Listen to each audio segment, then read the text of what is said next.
Hey, everybody. It's afternoon coffee break time. This is Denise Krebs, hashtag DNA Detective. And I am so excited to have Bland Matthews with me today during coffee break. Hey, Bland. What up, everybody? What up? He doesn't have his Berserker shirt on today. I'm very sad, but that's okay. So Bland is here today for two reasons. One, I think everybody in the world needs to know Bland because he's just that cool of a person. But two, I wanted to bring him on because he's been educating me a little bit about the woes of coffee and why you want to have organic coffee as your choice instead of non-organic coffee. So welcome officially, Bland. How are you today? I'm fantastic, Denise. Thank you so much for having me. You are welcome. You already had your coffee for the day, I'm assuming? 1 or 2 cups, yes. What? 1 or 2 cups. I had first attack today. What's that, first attack day? Yep. All right. You just pick a different coffee each day to try, or is it based on the day? It's basically who gets to the coffee pot first, I think. Gotcha. So before you talk about why organic coffee, I want you to share with those who are watching a little bit about why in the world are you even doing coffee anyway? Yeah. Okay. So I've created Berserker Brew Coffee. It's a website. It's a web-based business in order to get organic coffee in front of more people.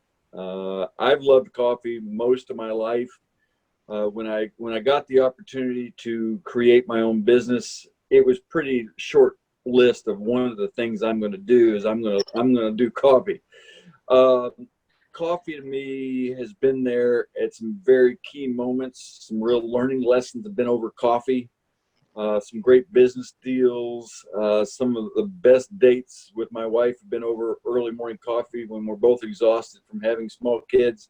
You know, coffee is the thing that brings people together. So I'm an advocate for coffee. I think coffee inherently is good for you. You could read stories this year. The studies say coffee's great for you, and then I have no doubt in 3 years, watch out, drink too much coffee, and you'll get this. But really, I want to focus on, my coffee. Certainly, I'm not the only 100% organic coffee company out there. There's a lot of myth, a lot of, anecdotal evidence around organic coffee. And let me just kind of set the scene. So on this planet that we call Earth, we produce over 15 billion pounds of coffee a year.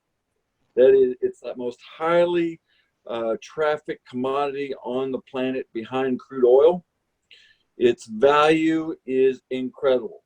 The coffee commodity market is something people make fortunes in. It's a serious business, and that business has caused practices that make organic coffee very important.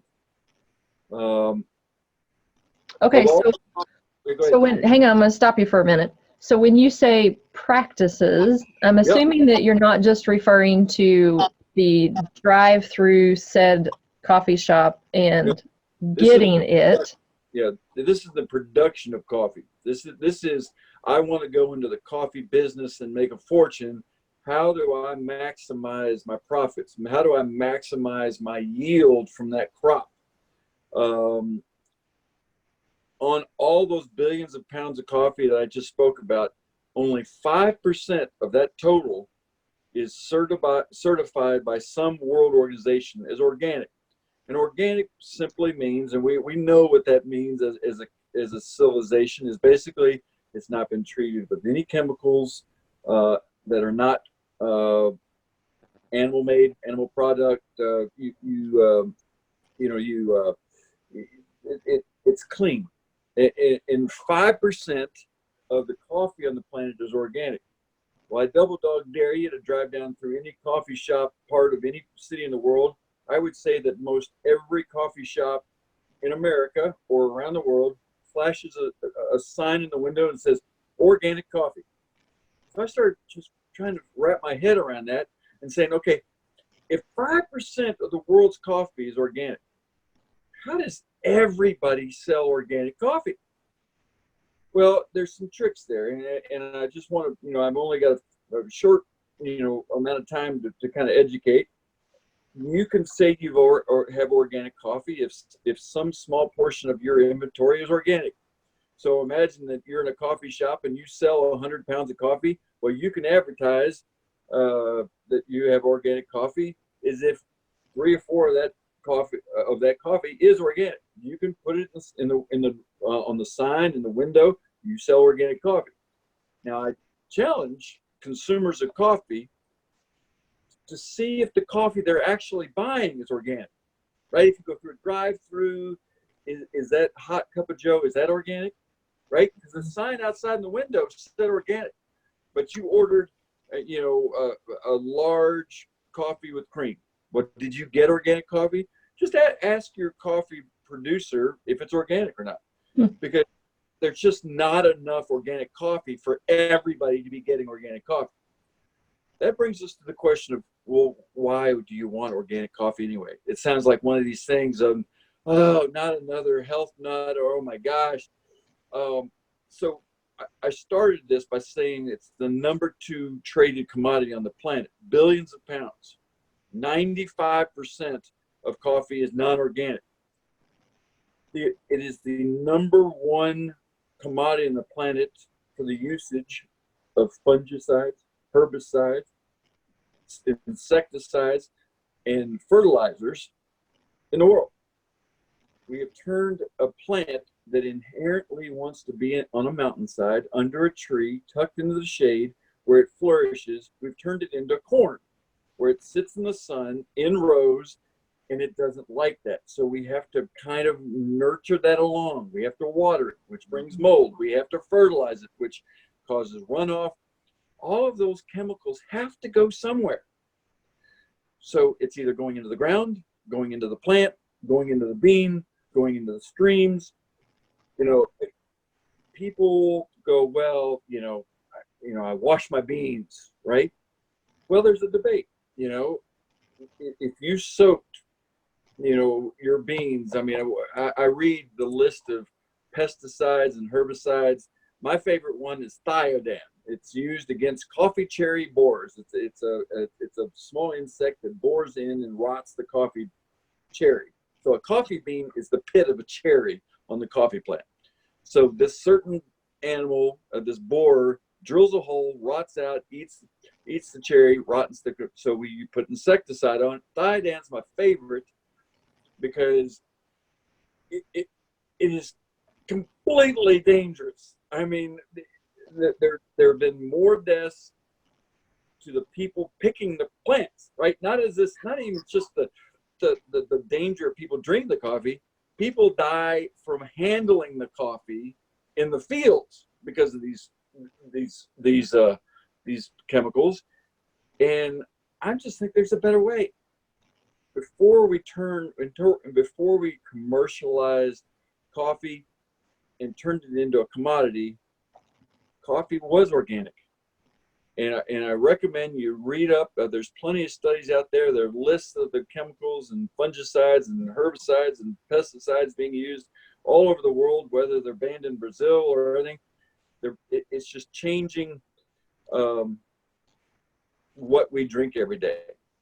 Personally, I don't care if my carrots are organic, because I eat carrots maybe once every 90 days. I drink 5 to 6 cups of coffee every day. So if there are micro doses of copper-based fungicides, is that heavy metal getting into my body? Am I being impacted by micro dosages of, maybe not kill you with 1 cup, but 5 cups a day, 365, 1,600 cups a year, times 30 years, that's 45,000 cups of coffee. Yep, you are absolutely correct, and it does affect our health for sure.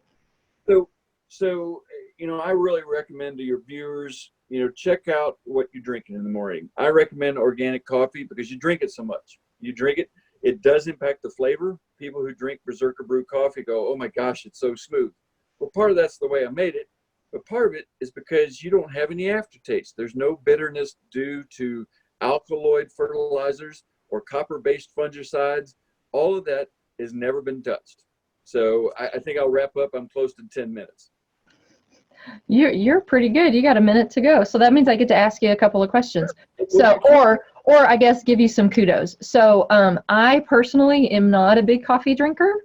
Yep. Mostly because when I have tried most coffees, they don't taste very good to me. They're bitter. They're bleh.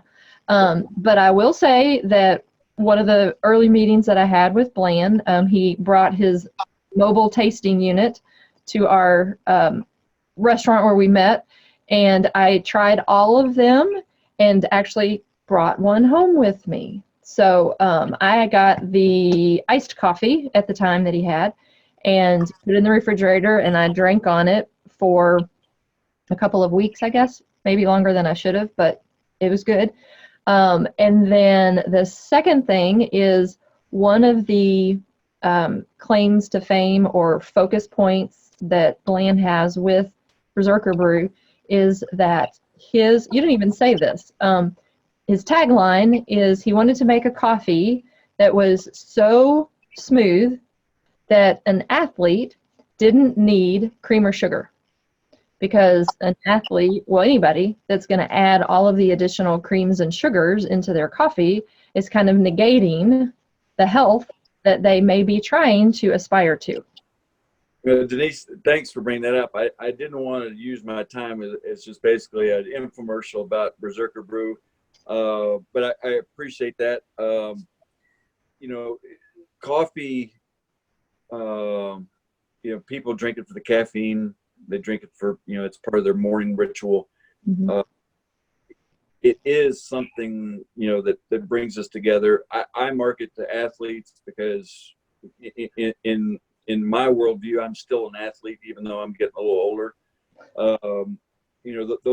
That's my tribe, the people who get up in the morning and they hit the pavement, or they start doing burpees, or they hit a jump rope.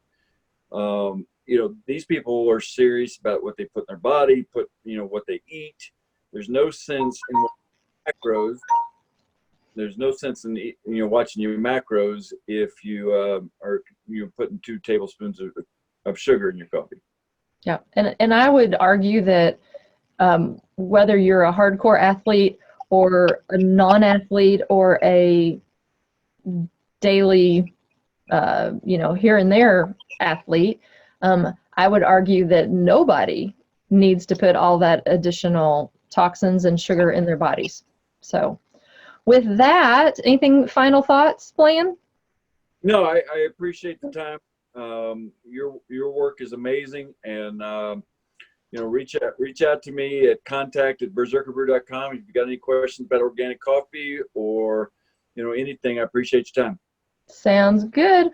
For that, folks, we will say goodbye for this afternoon's coffee break, and we will see you tomorrow. Have a great day.